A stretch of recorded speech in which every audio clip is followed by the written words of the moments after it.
Increase of teenage pregnancies.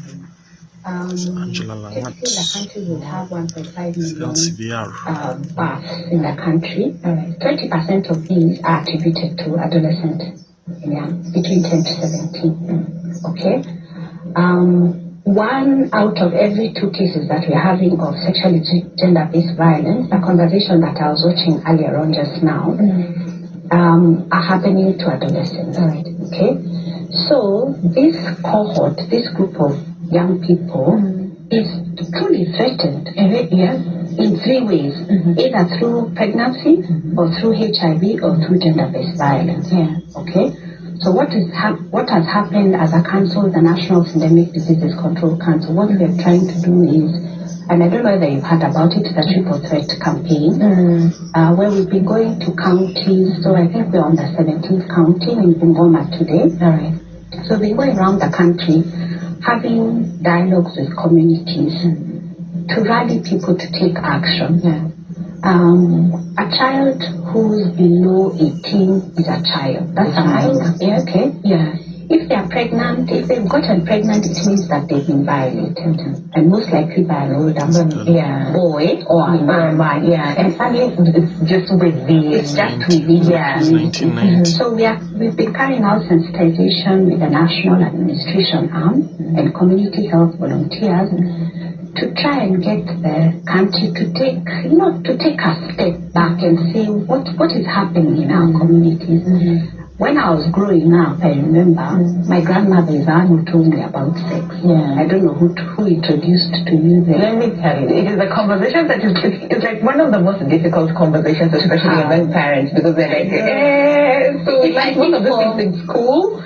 When we were in school, we would have like separate.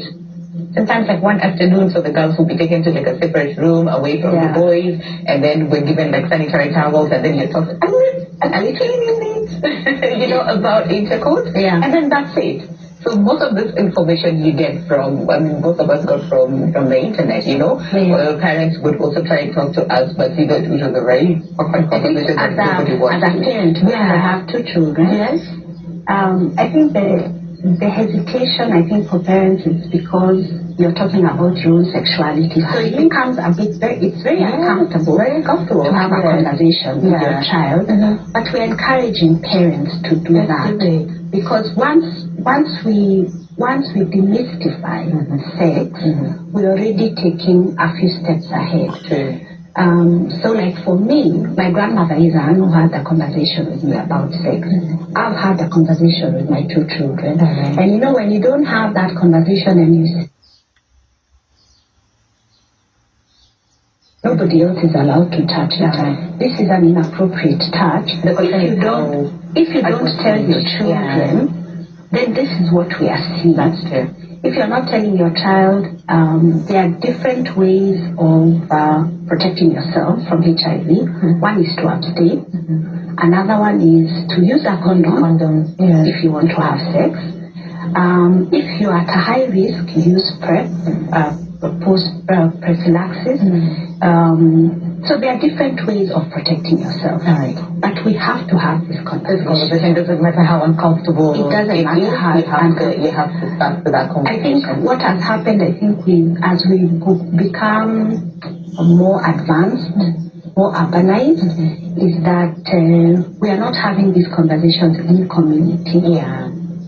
You see, because before what used to happen, I grew up with so many people around me. But right now, that has changed. And because that has changed, we have to also adapt to that change. And also something else that we see, especially still among this age group, is the fact that, and we hear a lot of people say this, either out of ignorance or really just because we want to talk about it, and that is, young girls now are more scared of getting pregnant than getting infected with HIV. And it's just sad to think about it that way, because how about we prevent both? you know, from happening, because one way or the other, either affect your life, one way forever, or the other, right? Forever. So it's something that we shouldn't just talk about it lightly, just because we want to have conversations around this. And we've even had a lot of parents saying the same, saying, well, so this girl is scared of being a child's home and not forgetting, and forgetting that there's also, other risks that are associated with the same. So have this conversation as a parent. It doesn't matter how uncomfortable it is. It doesn't matter how uncomfortable it is. Start this conversation. Yeah. And I think sometimes I've met ladies who are either single or married, and when I